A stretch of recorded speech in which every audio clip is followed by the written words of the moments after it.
দেশে যেখানে সার্জিস হাসনাত নাসিরউদ্দিন পাটোয়ারির মতো আত্মঘাতী জঙ্গিরা দাবড়ে বেড়ায়, সেখানে বিদেশি বিনিয়োগ আসবে, এটা একমাত্র এই ধরনের দিবাস্বপ্ন গর্ধব ছাড়া আর কেউ কিন্তু দেখতে পারে না। আর বিএনপির আমলেও বিনিয়োগ হবে না, কারণ দেখেন বিএনপি ফিলোসফিক্যালি কতটা দেউলিয়া। বিএনপি 2001 থেকে 6 সালে খালেদা জিয়া এই বিনিয়োগ বান্ধব পরিবেশ সৃষ্টি করার জন্য দায়িত্ব দিয়েছিল মাহমুদুর রহমানকে। চিন্তা করেন, মাহমুদুর রহমান হইল বাংলাদেশের 1 নম্বর জঙ্গি, এত বড়ই জঙ্গি যে বিএনপি সরকার এখন কিন্তু মাহমুদুর রহমানের সাথে একটা দূরত্ব বজায় রাখতে বাধ্য হচ্ছে। এই মাহমুদুর রহমানেরই কিন্তু আপনার ওয়াটসন এবং তার উত্তরাধিকার হইল এই সার্জিস নাহিদ হাসনাত, এগুলা মাহমুদুর রহমান, ফরহাদ মজহার, পিনাকি, ইলিয়াস, এরা কিন্তু একটা ক্লিক হিসাবে কাজ করে, একটা ঘনিষ্ঠ আপনার জঙ্গিদের গডফাদার, সেট অফ গডফাদার্স আপনি বলতে পারেন। ভারতের পত্রিকায় এই সময় প্রকাশিত শেখ হাসিনার সাক্ষাৎকারের দ্বিতীয় অংশটি আজকে আমরা সবাই পড়েছি। শেখ হাসিনা আগে যে কথাগুলো বলেছিলেন সেগুলো পুনরায় তিনি সুস্পষ্ট করেছেন। আপনারা নিশ্চয়ই লক্ষ্য করেছেন একটা জিনিস, যে 2024 জঙ্গি উত্থানের পর বাংলাদেশের রাষ্ট্র ক্ষমতা থেকে সরে যাওয়ার পর থেকে প্রধানমন্ত্রী শেখ হাসিনা এখন পর্যন্ত একটা কথা তিনি বলেননি যেটা অবান্তর ছিল, যেটা পরবর্তীতে তাকে সেই কথা থেকে সরে আসতে হয়েছিল। দ্বিতীয় অংশ থেকে আমি সবচেয়ে যে জিনিসটা পাই সেটা হলো প্রধানমন্ত্রী শেখ হাসিনার মানবিক গুণাবলী। সে বিষয়ে একটু আলোচনা করব এখানে। প্রশ্নকর্তা তাকে তার পদত্যাগ পত্র নিয়ে প্রশ্ন করেছেন, সেটা প্রধানমন্ত্রী শেখ হাসিনা সুস্পষ্ট জানিয়ে দিয়েছেন। যা বলেছেন তার অর্থ হলো যে তিনি জঙ্গিদের আক্রমণের মুখে পদত্যাগ পত্র লেখারও সময় পাননি। পদত্যাগ পত্র লেখার সময় পেলেও প্রধানমন্ত্রী শেখ হাসিনা পদত্যাগ পত্র লিখতেন, আমার সেটা মনে হয় না। কারণ এই শেখ হাসিনা 50-60 বছরের রাজনৈতিক জীবনের উত্তরাধিকার এবং রাজনৈতিক জীবনের অধিকার। এই অবস্থায় তিনি ভালো করেই জানেন যে পদত্যাগ পত্রটি দেয়া ঠিক হবে না, ঠিক তিনি তাই করেছেন। তবে এখানে আমার একটা দুর্ভাগ্য হলো যে প্রশ্নকারীও যেটা করেছে, বাংলাদেশের এই যে মতিউর রহমান চৌধুরী বিড়ি খেয়ে ঠোঁট পুড়ে ফেলা একটা আবর্জনাকে নিয়ে আমাদের আলোচনা করতে হচ্ছে। এমনকি প্রধানমন্ত্রী শেখ হাসিনাকে এই বিষয়ে উত্তর দেয়া হচ্ছে, যে বলেছিল যে শেখ হাসিনা 3 পৃষ্ঠার পদত্যাগপত্র লিখে সেটা উনি ভ্যানিটি ব্যাগে করে নিয়ে গেছেন। এটা নিয়ে বাংলাদেশে নানান হাস্য তামাশার সৃষ্টি হয়েছে। কিন্তু সত্য কথা হলো প্রধানমন্ত্রী শেখ হাসিনা প্রথম দিন থেকে বলে এসেছেন তিনি পদত্যাগ করেননি, কোনো ধরনের পদত্যাগপত্র জমা দেননি, রাষ্ট্রপতির সাথে এই বিষয়ে তার কোনো এমনকি কথাও হয়নি। এইটা যে জিনিসটা সুস্পষ্ট করে সেটা হলো প্রধানমন্ত্রী শেখ হাসিনা এখনো বাংলাদেশের বৈধ প্রধানমন্ত্রী। আর সেটাই স্বাভাবিক, বাংলাদেশে এর মধ্যে যা কিছু হয়ে গেছে, 24 জঙ্গি উত্থান তো আমরা জানি এটা একটা ষড়যন্ত্রমূলক, সরকার পরিবর্তনের জন্য জঙ্গিরা হত্যাকাণ্ড চালিয়ে আপনার একেবারে বর্বরতা চালিয়ে ঢাকা শহরের মানুষকে নানান ধরনের অভিনয়ে প্রভাবিত করে রাস্তায় নামিয়ে তারা একটা ভয়াবহ কাণ্ড ঘটিয়েছিল। ষড়যন্ত্র করে যেটা করা হয়, অভিনয় করে মানুষকে যে জন্য নামানো হয়, সেটা কি গণ অভ্যুত্থান? সেটা গণ অভ্যুত্থান নয়, সেটা ষড়যন্ত্রই ছিল। এই ষড়যন্ত্র তো বৈধ কিছু নয়। যদি আমরা এই ষড়যন্ত্রকে বিচার করি, আমরা যদি ক্ষমতায় ফিরে আসি বা আমরা যদি বাংলাদেশেও প্রবেশ করি, তাহলে বিষয়টা কি দাঁড়াবে? বিষয়টা দাঁড়াবে যে এগুলা সব অবৈধ, ইউনূসের ক্ষমতা গ্রহণ অবৈধ, তারেক রহমানের ক্ষমতা গ্রহণ অবৈধ, সবকিছু কিন্তু অবৈধ হয়ে যায়। ফলে এই একাধিক অবৈধ কার্যক্রমের ফল হলো প্রধানমন্ত্রী শেখ হাসিনা এখনো বাংলাদেশের বৈধ প্রধানমন্ত্রী। আপনি প্রশ্ন করতে পারেন যে বাস্তবে কি সেই বাস্তবতা কি আছে? এইখানে অবশ্য আমি আপনার সাথে একটু একমত পোষণ করতে পারি। বাস্তবতাটা জটিল এবং সেটা নিরসনের জন্য বিএনপির উপর আপনার এক ধরনের রাজনৈতিক প্রজ্ঞা নাজিল হতে হবে। সেটা হলো বিএনপি তো ক্ষমতায় এসে 24 জঙ্গি কোয়ালিশনের অভ্যন্তরীণ আপনার আয়োজনের একটা নির্বাচনে, সেই আয়োজনের নির্বাচন যেটা আমি এর আগেও বলেছিলাম, বাংলাদেশে এর চেয়ে খারাপ নির্বাচন হয়েছিল একমাত্র 15ই আগস্ট, যেটা প্রধানমন্ত্রী বেগম খালেদা জিয়া করেছিলেন। কিন্তু প্রধানমন্ত্রী বেগম খালেদা জিয়া 15ই আগস্ট 1996 সালে যে নির্বাচন করেছিলেন সেটার একটা সৎ উদ্দেশ্য ছিল, কারণ হলো গণ আন্দোলনের মুখে খালেদা জিয়া কনভিন্সড হয়েছিলেন বা গণ আন্দোলন তাকে বাধ্য করেছিল যে তত্ত্বাবধায়ক সরকার সংবিধানে সংযোজন করতে। সেই জন্য তিনি নির্বাচন করে তার অতি দ্রুত তত্ত্বাবধায়ক সরকারের হাতে ক্ষমতা ছেড়ে দিয়ে আবার নির্বাচনের জন্য তিনি আসেন, যে নির্বাচনের পরে আওয়ামী লীগ কিন্তু ক্ষমতা এসেছিল। কিন্তু 2024-এর নির্বাচনটি এর চেয়েও খারাপ। কিন্তু হলেও এইটাতে তারেক রহমান ক্ষমতা দখল করেছেন এবং উনি হয়তো এখন স্বপ্ন দেখছেন যে উনি 5 বছর ক্ষমতায় থাকবেন। এইটাই যদি হয়ে থাকে, তারেক রহমান যদি এই দিকেই যান, এত দুর্বল নির্বাচনের মাধ্যমে যদি উনি ক্ষমতায় টিকে থাকতে চান, তাহলে কিন্তু এমন ঘটনা ঘটে যেতে পারে প্রতিক্রিয়া হিসাবে প্রধানমন্ত্রী শেখ হাসিনা রাষ্ট্র ক্ষমতায় অধিষ্ঠিত হতে মধ্যখানে কিন্তু আর কোনো নির্বাচন লাগবে না। কারণ সাংবিধানিক ধারাবাহিকতায় এখনো কিন্তু প্রধানমন্ত্রী শেখ হাসিনা বৈধ প্রধানমন্ত্রী। এটা আপনাদের কাছে যারা বিশেষ করে বাংলাদেশের বর্তমান পরিস্থিতিতে যারা এটাকে হাস্যকর মনে করবেন, তাদের সাবধানতার জন্য আমি যেটা বলবো, দেখুন, রাষ্ট্রটা তো সেই ইউনূসও চালাতে পারেনি, তারেক রহমানও চালাতে পারেনি। তারেক রহমান যদি একেবারে জনসমর্থন নিয়ে একটা সম্পূর্ণ ভালো নির্বাচনের মাধ্যমেও ক্ষমতায় অধিষ্ঠিত হন, তাহলেও দেখবেন যে তারেক রহমান রুটিন কাজ করার বাইরে কোনো কাজ করতে পারছেন না। বাংলাদেশটা এমনই হয়ে গেছে, এটার একটা দুর্ভাগ্য হলো যে এখানে স্বাধীনতা বিরোধীরা ক্ষমতায় আসে, আবার এটা মানুষের কাছে এখন স্পষ্ট হয়ে গেছে যে একমাত্র স্বাধীনতার পক্ষের শক্তি আওয়ামী লীগ শেখ হাসিনার নেতৃত্বে বাংলাদেশের অর্থনৈতিক উন্নয়ন করতে পারে। এটা কিন্তু তারেক রহমান পারে না, ইউনূস পারেনি, আর এদের পারারও কথা নেই। আমি গতকাল একটা ফেসবুক পোস্টে লিখেছি যে যেই দেশে যেখানে সার্জিস হাসনাত, নাসিরউদ্দিন পাটোয়ারির মতো আত্মঘাতী জঙ্গিরা দাবড়ে বেড়ায়, সেখানে বিদেশি বিনিয়োগ আসবে, এটা একমাত্র এই ধরনের দিবাস্বপ্ন গর্ধব ছাড়া আর কেউ কিন্তু দেখতে পারে না। হ্যাঁ, আপনারা যদি মনে করেন বুদ্ধিমান, আপনারা সেই দিবাস্বপ্ন দেখে যেতেই পারেন, কিন্তু বাস্তবতা হলো যে 2024-এর 5ই আগস্টের পর যে জঙ্গি উত্থান হয়ে গেছে, তারপরে কিন্তু বাংলাদেশে আর কখনো 1 পয়সাও কিন্তু বিদেশি বিনিয়োগ আসেনি।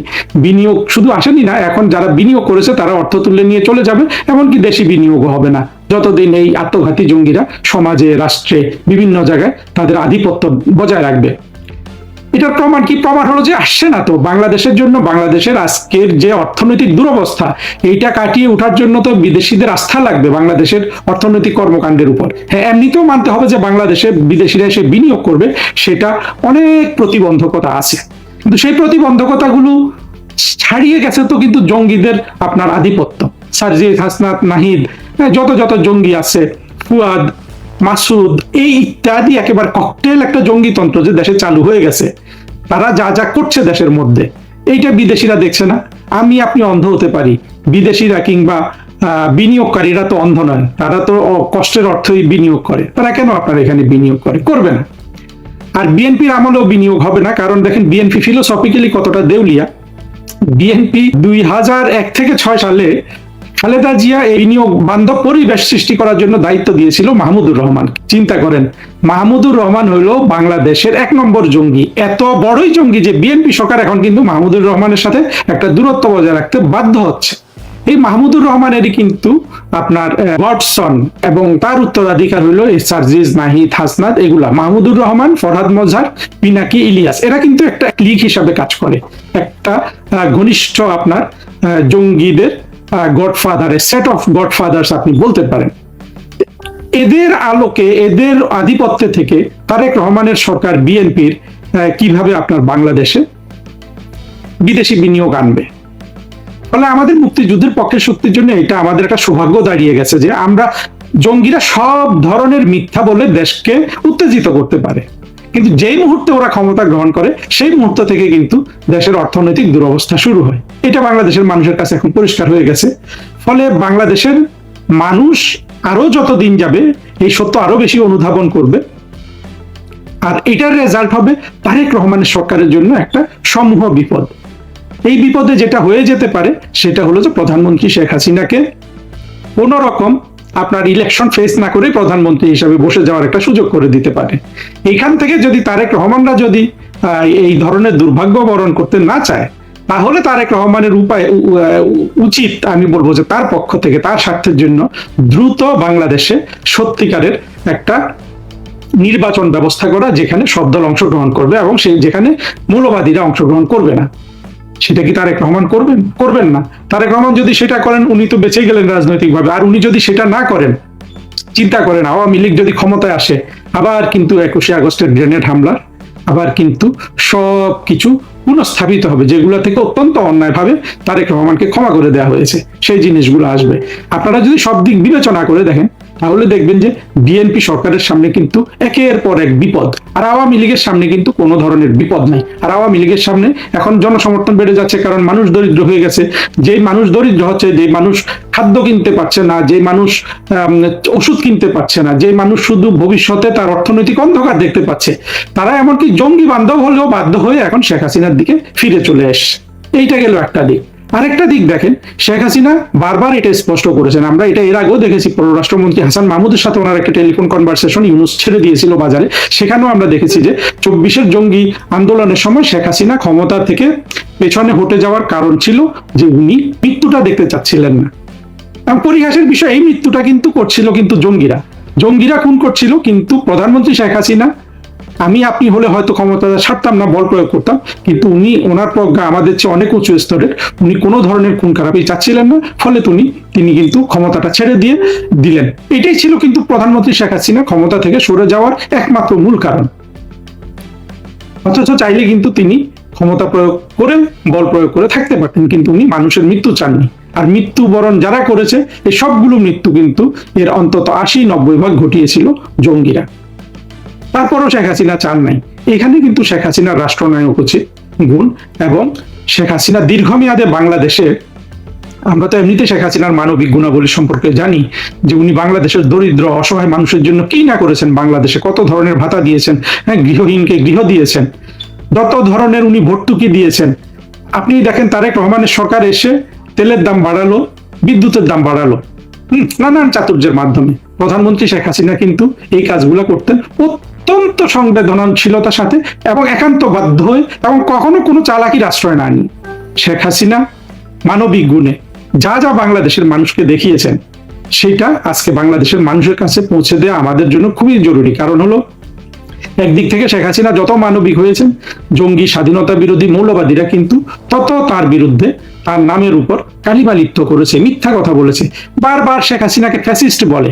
এটা আমাদেরকে কি পরিমাণ আপনার ক্রুদ্ধ করে, স্বাধীনতা বিরোধীরা একদিন টের পাবে। এবং আমরা একই সাথে অত্যন্ত ব্যথাও পাই যখন নেত্রীকে ফ্যাসিস্ট বলে।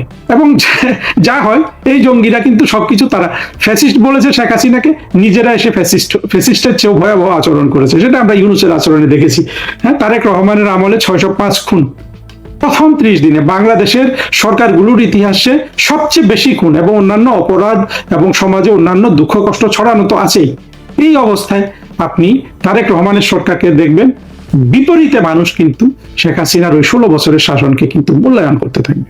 তারপরে এই যে মৃতের সংখ্যা নিয়ে যেসব মিথ্যা কথা বলা হয়েছে, জাতিসংঘ থেকে শুরু করে ইউনূস থেকে, বাংলাদেশের স্বাধীনতা বিরোধীরা মিথ্যা বলতে বলতে তারা এত পাকা হয়ে গেছে যে ওরা সব জায়গায় শেখ হাসিনার যে কোনো একটা ঘটনায়, আপনার যেখানে কোনো মানুষ মারা যায়নি, সে 5ই মে হেফাজত কাণ্ডে, সেখানেও কিন্তু ওরা লক্ষ লক্ষ মৃত্যু দেখেছে, হাজার হাজার মৃত্যু দেখেছে।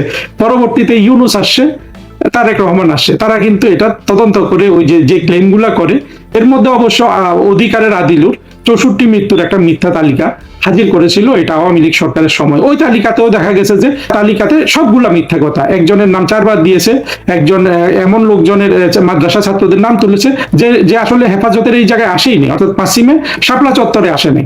এইভাবে মিথ্যা বলে বলে বলে বলে ওরা কিন্তু বাংলাদেশের মানুষের মগজ ধোলাই করেছে, এবং আমরা যথেষ্ট ব্যবস্থা কিন্তু তখন গ্রহণ করতে পারি নাই।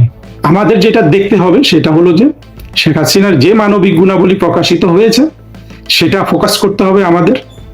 বাংলাদেশের মানুষ আজকে তাকিয়ে আছে কবে শেখ হাসিনা এসে এই দেশটাকে আবার ঠিক করবে।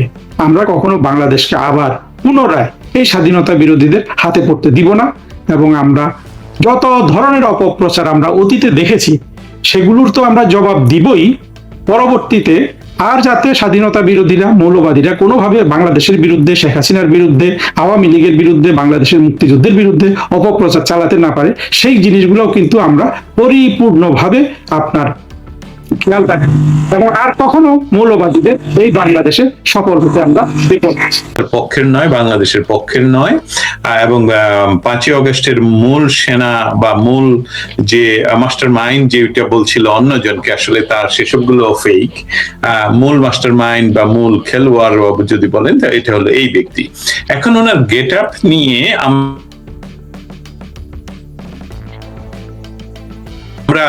অনেক আলাদা, যেটা আসলে শুনতে চান সেটা আসলে এই পরিবর্তন বাংলাদেশের প্রচলিত সশস্ত্র বাহিনীর কোন ধরনের নিয়ম নীতি বা আইন লঙ্ঘন করলো কিনা সে বিষয়ে আমি আমাকে ক্লিয়ার করে রাখি।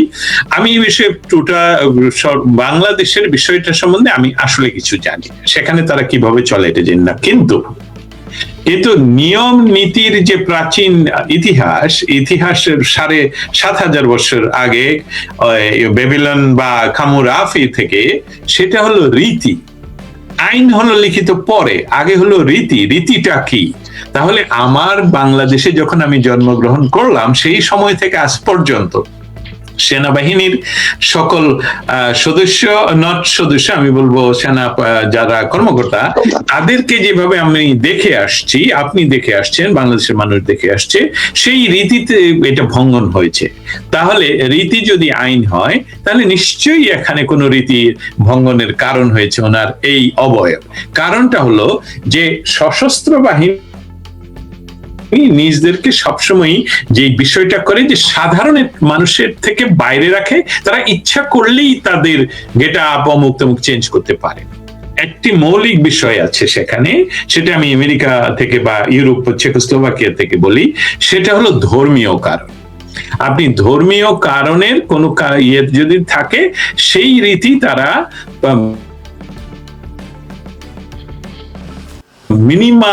একদম মিনিমাম পর্যন্ত লেভেলে তারা এক্সালে, তো আমি উদাহরণটা নিয়ে আসতে পারবো না সামনে, কারণ আমার সেই প্রস্তুতি নিয়ে আমি স্বীকার করছি।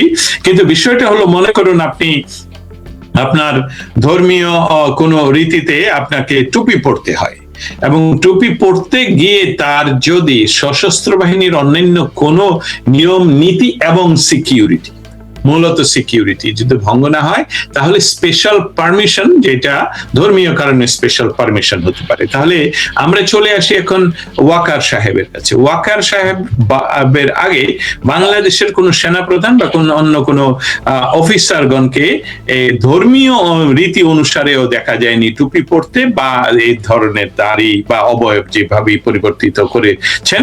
কারণ হলো কি, তাহলে ওই যে সেনার যে রীতি, যে সবাইকে ফিট থাকতে হবে, সবাইকে পরিষ্কার থাকতে হবে, সবাইকে রেডি টু ফাইট থাকতে হবে, সেটা থেকে দেখা যাচ্ছে যে না, উনি চলে গেছেন অবাস্তব বা পরলৌকিক জীবনের কাছে, যদি আমরা এইভাবে বলি। অনেকেই বলবেন না, দাঁড়িয়ে রাখলেই কি এটা ধর্মীয় হয়ে গেল? যদি না হয় তাহলে তো রীতি ভঙ্গ হলো। আমি কি যুক্তিটা বুঝাতে পারলাম? যদি এটা ধর্মীয় কারণে না হয়ে থাকে, স্ক্রিনশট করে আপনার আলোচনার সুবিধার্থে, সেটা হচ্ছে আমি এটাই জানি এবং ঘাটাঘাটিও করেছি, বাংলাদেশ সেনাবাহিনীর প্রটোকল অনুযায়ী, বিধি অনুযায়ী, যদি কেউ দাড়ি রাখতে চান, অবশ্যই অথরিটির লিখিত, মৌখিক না লিখিত পারমিশন লাগবে। এবং সেই দাড়ি হতে হবে, যদি কেউ দাড়ি রাখেন, কোনো স্টাইলিশ দাড়ি থাকতে পারবে না, স্টাইলিশ কাজ দেওয়া যাবে না, সেটি তাদের ধর্মের আদলে যে, অর্থাৎ সোজা কথা লম্বা দাড়ি রাখতে হবে। কিন্তু আমরা তো ওনাকে দেখলাম যে স্টাইলিশ দাড়ি। আবার এখন ওনার অথরিটি হচ্ছেন দুজন, প্রধানমন্ত্রী এবং রাষ্ট্রপতি। তো উনি কি লিখিত অনুমতি নিয়ে দাঁড়িয়ে এসেছেন কিনা, এই প্রশ্নটিও কিন্তু আসছে। আশা করি আপনার এখন একটু বলতে আরো সুবিধা হতে পারে। তৌফিক মারুফ, আমি কিন্তু আসলে এই কথাটাই বলছিলাম, থ্যাংক ইউ আপনার সহযোগিতার জন্য, যে পৃথিবীর আমার জানা আইন অনুসারে, সশস্ত্র বাহিনী আইন অনুসারে, আপনার তাদের সমস্ত যে বেসিক রীতি বা আইন, সেটা মানতে হবে। এর বাইরে ব্যত্যয় করতে হলে অনলি ধর্মীয় এবং স্বাস্থ্যগত কোনো কারণ থাকতে হবে। আর সশস্ত্র বাহিনীতে স্বাস্থ্যগত কারণে ওনাকে সারা জীবনের বেনিফিট দিয়ে, ডিসেবল হিসাবে দিয়ে দেওয়া হয়, ছুটি দিয়ে দেওয়া হয়, যে আপনি সারা জীবন ফ্রি পাবেন, প্রপার্টি ট্যাক্স দিতে হবে না, আপনি ঋণ নিলে ঋণের ট্যাক্স দিতে হবে না, সুবিধা দিয়ে ওনাকে ছুটি দেওয়া হয়। কারণ একজন অসুস্থ বা ডিসেবল সৈনিক তো বার্ডেন হবে আরেকটা সৈনিকের, এই জন্যই কাজটি করা হয়। অতএব সেটা আমরা নন সিভিলিয়ানরা যেভাবে আমরা একত্রিত ভাবে বিভিন্ন ভাবে ইয়ে করি, সেখানে আমি বলছি সিভিলিয়ানরা যেভাবে ইয়ে করি সেখানে নন সিভিলিয়ান আর্মি সেটা করবে না। অতএব আপনার কথাতেই ফিরে যাচ্ছি যে উনাকে কারণ দর্শাতে হবে যে আমি ধর্মীয় কারণে রাখছি, এবং সেই কারণটা আপনি বলে দিলেন বাংলাদেশের ব্যবস্থাটা। আমি সেটা না জানলেও আনুমানিক ভাবে বলতাম যে উনার যে যার কাছে দায়বদ্ধ উনি তার কাছে লিখিত আবেদন করবেন এবং প্রমাণ করবেন যে এটা ধর্মীয় কারণের জন্য আমি এই দাড়িটা বা এই চুলটা বা এই নাকটা রাখবো, কাটবো। এর বাইরে কিন্তু কোনো উপায় নেই। অতএব আমরা যদি এটার সারমর্ম করি তাহলে এই দাড়িটাকে আমরা যদি, আমার কথা যারা শুনছেন তাদের ভিতরে যদি আপনারা কেউ ইমাম থাকেন বা ইসলামী ধর্মের ব্যাখ্যা করতে পারেন, তাহলে আমাদেরকে লিখে নিচে জানাবেন যে এই দাড়িটাকে কোনো ইসলাম ধর্ম অনুসারের কোনো দাড়ি? নিশ্চয়ই নয়, এটা আমার ধারণা। আপনারা সত্যটা বলবেন। যদি উনি ধর্মীয় কারণ হয়ে থাকে তাহলে এই দাড়ি এটা ধর্মীয় কারণে হচ্ছে না। অতএব উনি যে কাজটা করছেন সেটাকে আমি দায়িত্ব নিয়ে বলে ফেলি যে এটা ওনার একটা রাজনৈতিক চেতনা থেকে উনি করছেন, এবং উনি অনেকটা রিল্যাক্স মুড দেখানোর জন্য। কারণ এখন ওনার কাজ তো শেষ হয়ে গেছে। 5ই অগস্ট সকালবেলার উনি আসলে যে কাজটুকু করেছেন সেটার জন্য তো সেই একটা বিষয়কে উনি যে আমি করতে গিয়েছি, যদি বাঁচি তাহলে হয়ে যাব গাজী, যদি মারা যাই তাহলে হয়ে যাবে শহীদ, ওরা বলবে ওরা শহীদ, সেই কাজটি করেছেন। এবং এর আগে উনি ওনার বক্তৃতা এটাও বলেছেন যে আমি তো প্রেমে পড়িনি, প্রেম আমার উপর পড়েছে। সেই প্রেমের এখন দেখা যাচ্ছে উনি প্রেমে সাকসেস, এবং সেই সাকসেসের পর এখন আমরা দেখতে পাচ্ছি যে উনার এটাকে চাপ দাড়িও বলা যাবে না, এটা হলো আসলেই স্টাইলিশ দাড়ি। এবং আমি এটা বলাটা অনেকে বলবে যে দস্তগীর ভাই এইভাবে কিভাবে বললেন। আমার মনে হচ্ছে একটি ধর্মীয় রাজনৈতিক গোষ্ঠীর দিকেই মতন করেই এই স্টাইলটা পরিবর্তন করা হলো। অতএব উনি আইন লঙ্ঘন করেছেন, এটা আমরা বলতে পারি। আমি একটু কেউ বলছেন, এবং আমার নিজের অভিমত, আমি আমার যে ভিডিওতে আমি সেটি লাইভ করে আমি গতকালকে বাংলাদেশ সময় হিসেবে গতকালকে আমি যেটি বলেছি, এবং আমার কাছে মনে হয়েছে যে তিনি কি কোনো প্রায় আপনি যেটা বলছেন এটার উল্টা দিকেরটা আমি একটু ভাবছি, যে উনি কি আসলে আপনি যেটা যে স্বস্তির জায়গা থেকে নাকি কোনো প্রায়শ্চিত্তর জায়গা থেকে। আমরা তো জানি বা দেখি ধর্মের পরিবর্তনটা এমন একটা সময় আছে মানুষের মধ্যে, যদি কোনো অনুতাপ বা বোধ এর পরিবর্তন আসে, প্রায়শ্চিত্তের বোধ আসে, তখন মানুষ হঠাৎ করে, যেহেতু উনি আগে দাঁড়িয়ে রাখেননি, হঠাৎ করে হজে গেলেন এবং হঠাৎ করেই দাঁড়িয়ে রাখলেন। তো সেই ক্ষেত্রে উনি কি প্রায়শ্চিত্ত করছেন কিনা, উনি অনুতাপ করছেন কিনা? যেমন আমরা দেখলাম উনার যারা সময়ে এই আশিক নজরুল টজরুল সহ যারা এখন হুতাশ করছেন, অনুতপ্ত হচ্ছেন অনেকে। ওই যে আর একজন কি নাটকের লোক উপদেষ্টা ছিল ফারুকি, কেউ ওইভাবে ইয়ে করছে, অনুতাপ প্রকাশ করছে। এরকম কোন অনুতাপের জায়গা থেকে প্রায়শ্চিত্ত করছেন কিনা যে আমি ভুল করেছি, আমি এখন সৃষ্টিকর্তার কাছে একটু মাপ চাই বা তার মতো চলতে চাই, নাকি এমন হতে পারে যে প্রায়শ্চিত্তর আরো কোনো পরিবর্তন আমরা সামনে দেখতে পারি কিনা? আপনার এটার সাথে আমার সাথে একমত কিনা, নাকি আপনার দ্বিমত আছে? না, কোনো দ্বিমত নেই। এই জন্য আপনার কথাটা শুনে আমি মাথা নাড়াচ্ছিলাম, একটু ইয়ে করছিলাম। এর কারণটা হলো যে হ্যাঁ, আমি আর আপনি যে কাজটুকু করছি এটাই নিয়ম, আমাদের ট্রাই এন্ড এরর করে রেজাল্ট বের করতে হবে। আমি বলছি প্রায়শ্চিত্ত করে নয়, ওনার রিল্যাক্স মনোভাব।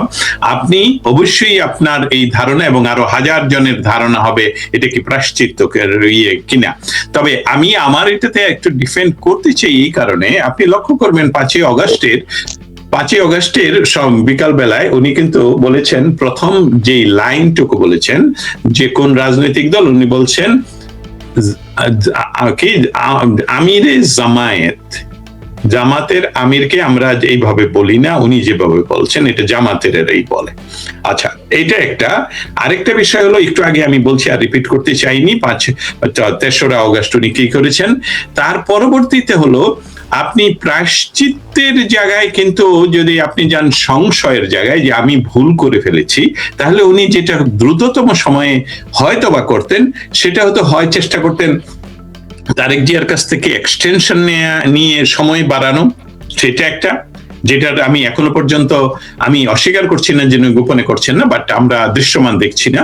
আরেকটা হতে পারতো যে দ্রুততম সময়ে যে অন্য কিছু ঘটার আগেই উনি বিদায় নিয়ে অস্ট্রেলিয়াতেই তো আমাদের আর্মি চিফরা বেশি চলে যায়, ওই দিক দিয়ে একটি দায়িত্ব নিয়ে উনি চলে গিয়ে তারপরে ওইখানে নামাজ রোজা করতেন। ওই বিষয়টা আমার কাছে ওই মনে হচ্ছে যে উনি রিল্যাক্স থেকে যে আমি একটি কাজ করতে শেষ করতে পারলাম, আমার উপর যে প্রেম করেছিল, যে দায়িত্বটা, এই ট্রান্সলেশনটা তো আমরা না করলেও মানুষ বুঝে যে আমি তো প্রেমে পড়িনি, আমি দায়িত্ব নেইনি, দায়িত্ব আমার উপর পড়েছে, so I have to do that. এই যে সাকসেস, এই সাকসেসের পরে উনি দেখেন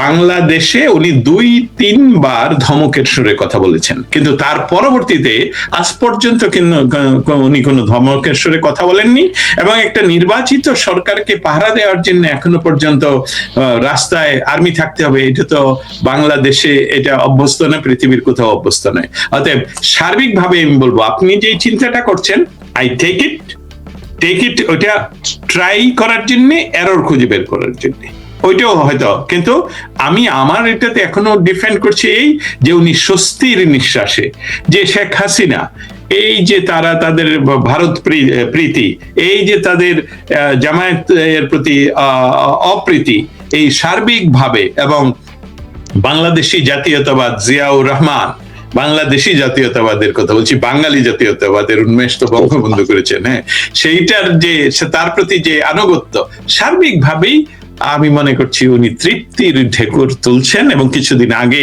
উনি এখানে এসেছিলেন জর্জিয়াতে, আমাদের ইউনাইটেড স্টেটস এর অঙ্গ রাষ্ট্র, আমি এই শব্দটা অন্যদিন আপনার টকশোতে বলবো, আমাদের এখানে রাজ্য নেই, অতএব আমরা যারা সাংবাদিকরা সবসময় লিখি আমেরিকার অঙ্গরাজ্য, এটা হবে ব্রিটেনের অঙ্গরাজ্য। ব্রিটেন হলো যুক্তরাজ্য আর আমরা হলাম যুক্তরাষ্ট্র। বাংলাদেশের প্রথম আলো সহ সবাই, এমনকি আমার সাথে সিনিয়র সাংবাদিকরা বলছে এটা প্রচলিত হয়ে গেছে, আমরা বলি যে নিউ জার্সি অঙ্গরাজ্যে, না, এটা রাষ্ট্র, উই আর যুক্তরাষ্ট্র। সো জর্জিয়া অঙ্গরাষ্ট্রে উনি এসেছিলেন একজন বাংলাদেশি, হাফ বাংলাদেশি বংশোদ্ভূত, মানে উনি হয় বাবা নয় মা, উনি একজন লোকাল সিনেটর, মানে জর্জিয়া অঙ্গরাষ্ট্রের সিনেটর, এবং উনি আমাদের জানা মতে উনি বাংলাদেশে কট্টর মুসলিম সাপোর্ট উনি করেন। তার কাছে অতিথি হয়ে উনি জর্জিয়াতে ছিলেন। আমাদের সাথে যারা সাংবাদিকরা যুক্ত তারা অনেক চেষ্টা করেছিলেন ওনার সেই সিনেটরের মাধ্যমেই তা ওনার সাথে কথা বলার বা দেখার, সেটা সম্ভব হয়নি। উনি সেখানে কি করেছেন আমরা কিছুই জানিনি। তবে শেষ কথা হলো, আমি দস্তগীর জাহাঙ্গীর মনে করছি উনি তৃপ্তির ঢেকুর তুলছেন, কিন্তু এটা আইন লঙ্ঘন করেছেন, সেটাই কথা। তার মানে আপনি যদি তৃপ্তির ঢেকুর বা স্বস্তির বহিঃপ্রকাশ হিসাবে ওনার গেট আপ পরিবর্তনের আর তাতেই আপনি ঠিক রাখতে চান, তাইলে তো মাত্র 2 দিন আগে বাংলাদেশ আওয়ামী লীগের সাধারণ সম্পাদক ওবায়দুল কাদেরের যে কথা নিয়ে এত প্রতিক্রিয়া হচ্ছে, তাহলে তো ওনার কথা, এটা আমরাও আগে বলেছি, সেই জায়গাটাই তো মনে হয় যাচ্ছে যে আসলেই উনি ওনাকে যখন নিয়োগ দেওয়া হয়েছে সেই জায়গাটিতে আসলে তাহলে একটা ভুলের, আমি এইভাবে বাংলাদেশ আওয়ামী লীগের সাধারণ সম্পাদক যেভাবে কথা বলেছেন, এটার দায় দায়িত্ব ওনাকেই নিতে হবে। এসবগুলো রাজনৈতিক কথা, রাজনৈতিক বক্তব্য। আমি সাংবাদিক হিসাবে, আপনি সাংবাদিক হিসাবে, আমরা যে কথাটা বলছি গত 24 মাসে, আমরা কিন্তু প্রথম থেকে বলেছি, আমরা আঙ্গুল তুলে বলেছি ওয়াকার সাহেব দায়ী। এখন ওনারা রাজনীতির যে ক্ষমতার বলয়ের ভিতরে ওনারা কেন করেছেন সেটা বললেই উনি পার পেয়ে যাবেন। উনি এখন ওনাদের লিডারকে দায়িত্ব দিয়ে উনি বলবেন যে আমি হলে করতাম না। No, we don't take it, we really don't take it. আমরা বলি সাদা কালো, আমরা সাদা কালো, আমরা বলছি ওয়াকার সাহেব এটা ঘটিয়েছেন, আপনারা কিন্তু ওয়াকার সাহেবকে ওয়াক আউট করতে দিয়েছেন, যে আপনাদেরকে বাঁচিয়েছেন অনেক আওয়ামী লীগ, আপনারা নিজেরা সাপোর্ট করেছেন, বলেছেন গত 24 মাস যে উনি থাকাতে অনেকেই নাকি জীবন বেঁচে গেছে। আমরা সাংবাদিকেরা, আমি দস্তগীর জাহাঙ্গীর, এমনকি স্টেট ডিপার্টমেন্ট, হোয়াইট হাউস এবং আপনার টক শোতে বারবার বলেছি ওয়াকার ইজ মেইন।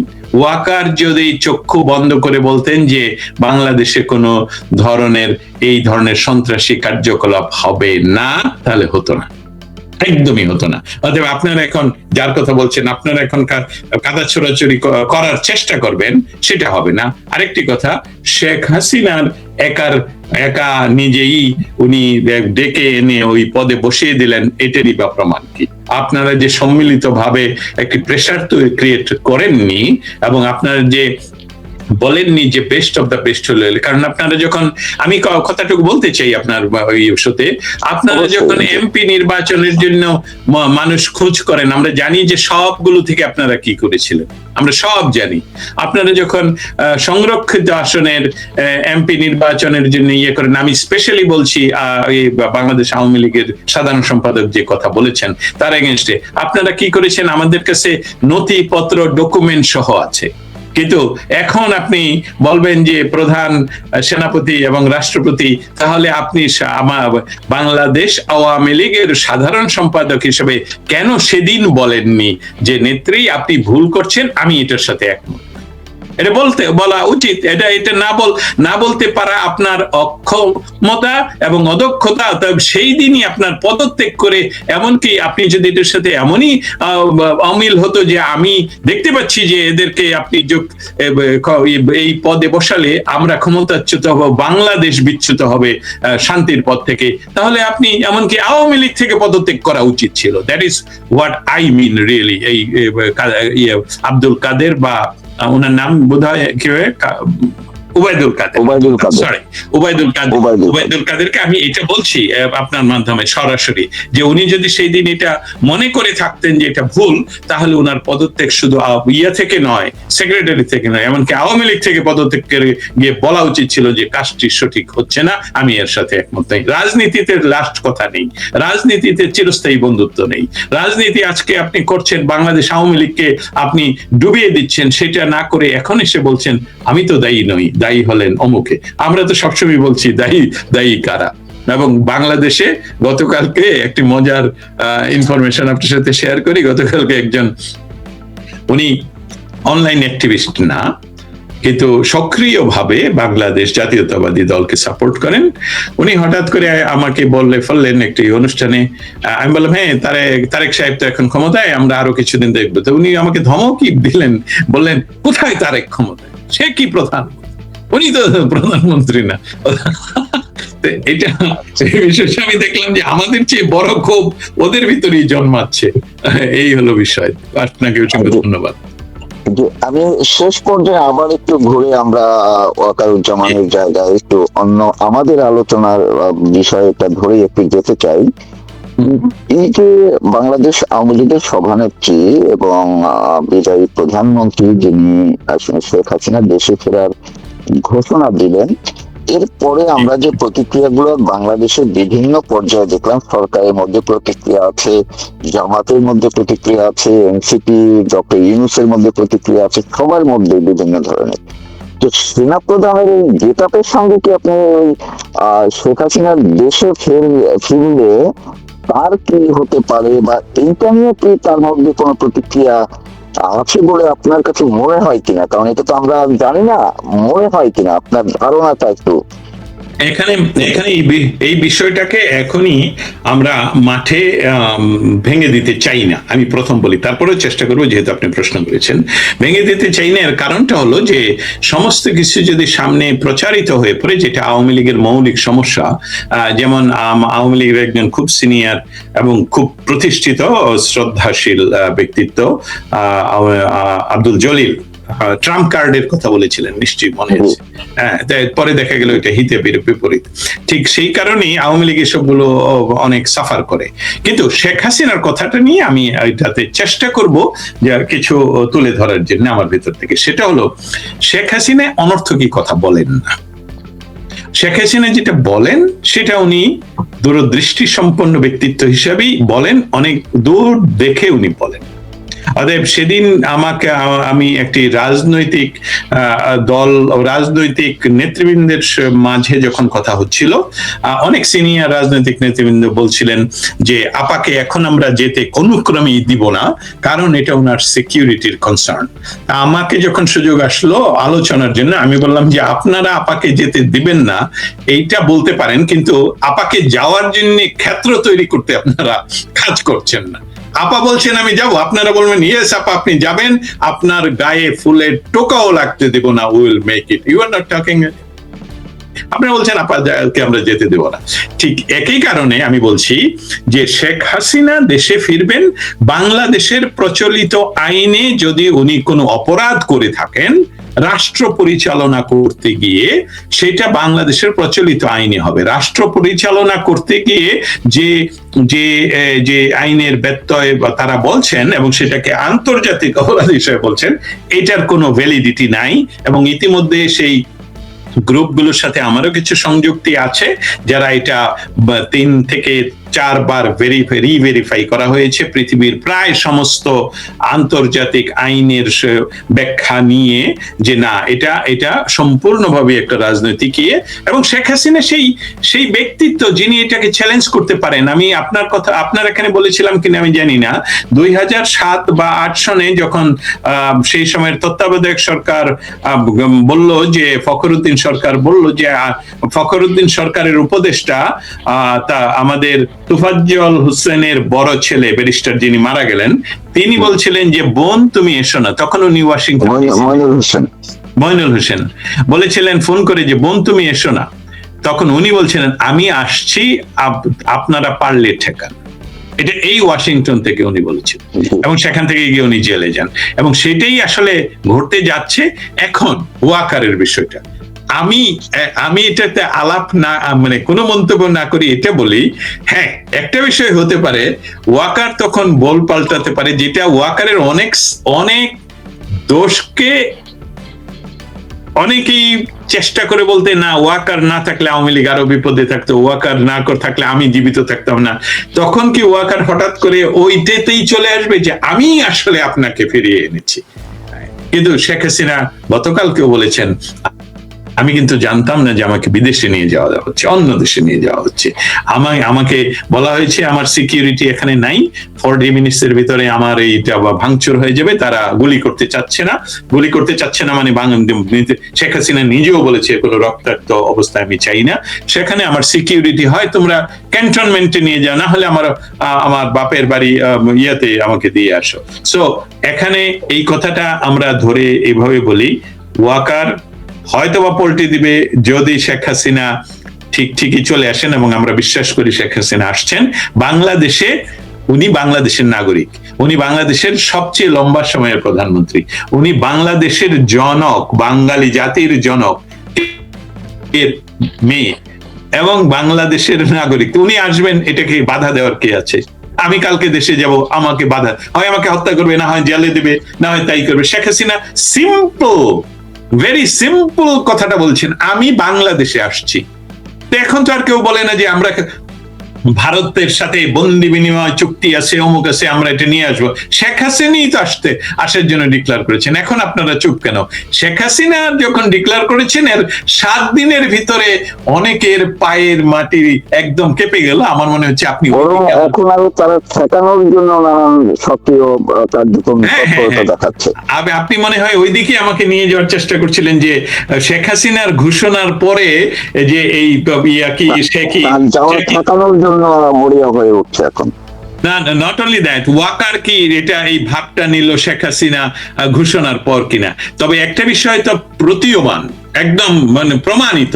দেখেন ওই যে একজনের নাম বলেন যে তার ওনার ওয়াইফ সমস্ত গালিগালাজ নিয়ে নাটক করে, তিশার হাজবেন্ড, তারা যে চলে গেল, এরা কি 2-2.5 মাসের জন্য কেন ক্ষমতায় গেলি? তারা তো শেখ হাসিনার সময় সবচেয়ে ভালো ছিল। তারপরে এই যে বিভিন্ন উপদেষ্টারা এখন সমানে বলে আমি কিচেন ক্যাবিনেটে ছিলাম না, আমি জানি না কিভাবে হয়েছে, আমার ওইখানে যাওয়াটাই ঠিক হয়নি। আসলে ঘটনাটা হলো শেখ হাসিনার হাতেই বাংলাদেশ ভালো থাকবে, এবং এই ওয়াকার সাহেবের এই পরিবর্তনটা আমরা আরো একটু সময় যদি নেই তাহলে দেখতে পাবো যে উনি আসলে কেন করছেন। ওনার তো আর বেশি দিন নাই মনে হচ্ছে, আমি জানি না, আপনার জানা উচিত।